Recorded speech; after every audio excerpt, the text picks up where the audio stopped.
खुश है राजकुमारी। महाराज अपनी रथ में बैठ बल्लभगढ़ के लिए निकल गए। रथ में उनके साथ सेनापति थे और दो घुड़सवार सिपाही पीछे आ रहे थे। उनका रथ इस समय जंगल के रास्ते से गुजर रही थी। तभी अरे ये क्या हुआ? रथ अचानक से रुककर टेढ़ा हो गया था। सेनापति जी बाहर निकलिए। महाराज और सेनापति बाहर निकले तो देखा रथ का पहिया गड्ढे में फंसा है और चटक भी गया है। अरे ये क्या हुआ? अब जंगल में इस रथ का पहिया कौन ठीक करने आएगा? क्षमा करें महाराज, हम अभी इसे ठीक कर देंगे। आपको थोड़ी प्रतीक्षा करनी पड़ेगी। तभी इन लोगों को पानी की आवाज सुनाई दी। ये कैसी आवाज है? ऐसा लगता है जैसे कोई कुएं से पानी खींच रहा हो और यह आवाज कुएं के ऊपर लगी चरखी से आ रही हो। आइए देखते हैं। राजा और सेनापति उस दिशा में गए तो वहां उनको कुएं पर एक औरत पानी भरती नजर आई।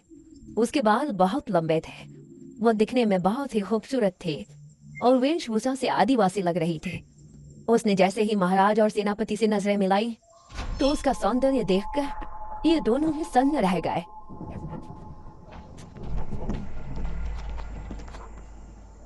अरे आप तो हमारी महाराज लग रहे हैं। प्रणाम महाराज।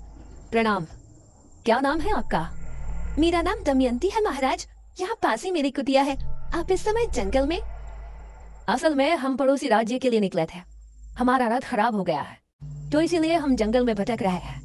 महाराज तो आप हमारी कुटिया में चलिए। यहाँ भटकना ठीक नहीं है। जब तक रथ ठीक नहीं हो जाता आप वहाँ रुक सकते हैं।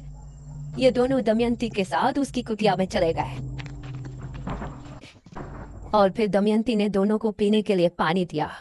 कितनी सुंदर है ये। अगर ये हमारी पत्नी बन जाए तो जीवन धन्य हो जाए। कितनी सुंदर स्त्री है। अगर ये हमारी पहली महारानी बन जाती है तो कितना अच्छा होता। लेकिन हम एक महाराज होकर इसके सामने अपना प्रस्ताव रखें और इसने ठुकरा दिया तो इससे हमारा बहुत अपमान होगा। दमयंती दोनों को देखकर मुस्कुराने लगी। क्या हुआ दमयंती जी, आप इस तरह से क्यों मुस्कुरा रही हैं? दमयंती ने दोनों की तरफ देखा और बोली, अगर हम कहें कि हम आप दोनों की मन की बात सुन सकते हैं तो आपको कैसा लगेगा? ये आप क्या कह रही है? भला कोई किसी के मन की बात कैसे सुन सकता है? मैं सुन सकती हूँ महाराज। अभी सेनापति जी ने हमें अपनी धर्मपत्नी और आपने हमें अपनी महारानी बनाने के बारे में सोचा है। यह सुनकर सेनापति और महाराज दोनों ही हैरान रह गए। आप लोग घबराए नहीं, मैं भी आप दोनों में से किसी एक की होना चाहती हूँ। ये सुनकर महाराज और सेनापति दोनों के चेहरे पर मुस्कान छलक आई। तो ठीक है दमयंती, अपना निर्णय सुनाए। इससे पहले ही सेनापति बोला, महाराज अगर आप दमयंती को चाहते हैं तो हम आपके विरुद्ध नहीं जा सकते।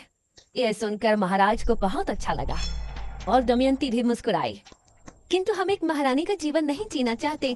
हम आपकी धर्मपत्नी बनकर सिर्फ अपना पत्नी धर्म निभाना चाहते हैं। अगर आपको हमारा प्रस्ताव स्वीकार है तो आपको अभी इसी क्षण हमसे विवाह करना होगा।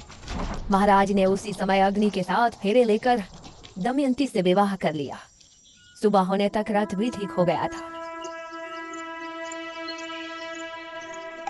महाराज ने दमयंती को भी अपने साथ लिया और फिर उस राज्य पहुंचे।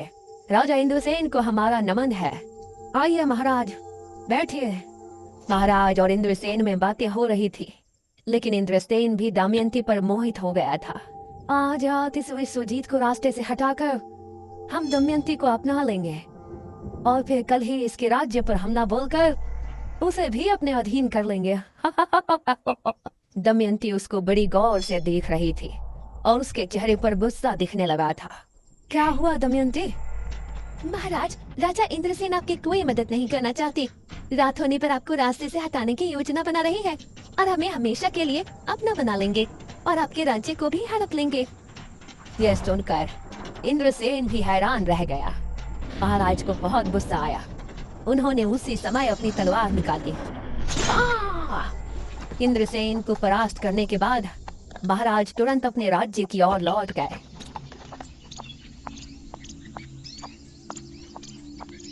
राजकुमारी बहुत चिंता में थे। प्रणाम पिताश्री, क्या बताया इंद्रसेन ने? क्या उस महामारी का कोई हल निकला? इंद्रसेन ने हमें बहाने से वहां बुलाया था। वो हमें मारना चाहते थे। वो तो धन्य हो दमयंती का जो इन्होंने हमें बचा लिया। राजकुमारी को महाराज की बात जरा भी समझ में नहीं आई। उसने दमयंती को घूर कर देखा पिताश्री, अब हम ही इस महामारी का कोई इलाज ढूंढने चाहते हैं। अब राज्य कार्य संभालें। दमयंती राजकुमारी को बहुत ही रहस्यमय मुस्कान के साथ देख रही थी। राजकुमारी महल से निकली और इस तरह राजा दमयंती के साथ महल में समय बिताने लगे और धीरे धीरे राज्य के कामों से दूर होते गए। करीब 1 वर्ष और माह के बाद राजकुमारी वापस लौटी। पिताश्री, हमने इस बीमारी से लड़ने का इलाज ढूंढ निकाला है। बहुत अच्छे राजकुमारी, बताइए ये कैसे संभव है? पिताश्री, हमने एक महासिद्धि करके ये बीज हासिल किया है। इसी के जरिए हमें उस महामारी के साथ हर बीमारी से छुटकारा मिल जाएगा। क्या इस बीज के जरिए? जी पिताश्री, वो कैसे होगा ये आपको अगले 7 दिनों के भीतर पता चल जाएगा।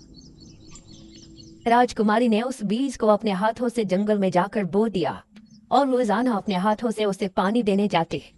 महाराज को राज्य की कोई चिंता नहीं थी। वो हर समय बस दमयंती के पास ही बैठे रहते थे।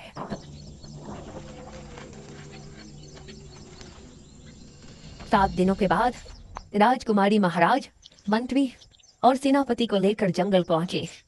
उन्होंने पाया कि पेड़ बहुत ही हरा भरा हो गया है और उससे हरे रंग का पदार्थ टपक रहा है। ये क्या चमत्कार है राजकुमारी?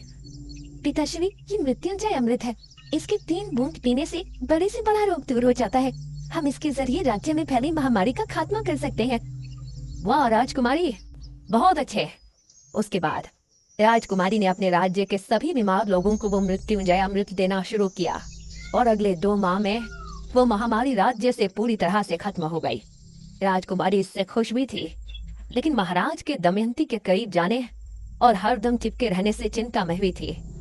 तभी एक दिन